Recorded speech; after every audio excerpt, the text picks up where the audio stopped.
Friends, ఈ ఇండ్లు చూడండి.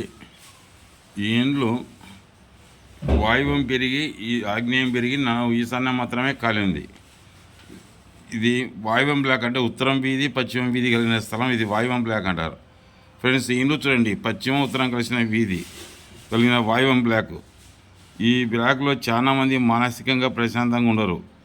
ఎక్కువగా సంతతి వివాహంలో, సంసార విషయంలో ఆర్థిక ఇబ్బందులు జరగడం, కొన్ని ఇళ్లలో వైరాగ్యం, దేవుడు కనిపించినాడు, దేవుని చూసినానని చెప్పడం, సన్యాసులుగా ఉంటారు. ఈ బ్లాక్లో కొన్ని ఇళ్ళు వివాహానికి దూరమైన వాళ్ళు ఉంటారు.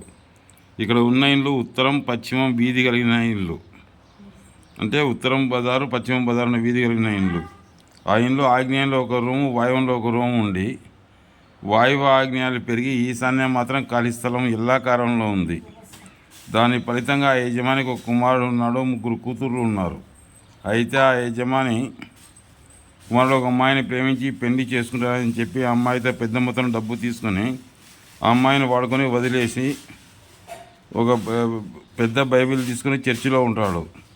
ఇంకా మిగిలిన కూతుర్లు వివాహం చేసుకోలేదు. అంటే వాయువ దోషాల వలన ఆ ఇంటి ఆడసంతతి బాధపడ లేదా వారి విషయంలో తల్లిదండ్రులు బాధపడడం జరుగును. అదే జరిగింది. ఆగ్నేయ దోషాల వలన ఆడపిల్లలు పెళ్లిళ్ళు కాకుండా ఉన్నారు. ఆగ్నేయ దోషాల ప్రభావంతో యజమానురాలు ఇద్దరు అనారోగ్యంతో ఉన్నారు. ఆఖరణ ప్రేమించి పెళ్లి చేసిన అమ్మాయితో బలవంతంగా పెళ్లి చేసిన ఆ అమ్మాయిని వదిలి విడిచి వెళ్ళిపోయినారు. వాయువ దోషాల వల్ల స్థానభ్రంశం కలగడం, ఇండ్లు వదిలి వెళ్ళిపోవడం జరుగుతుంది.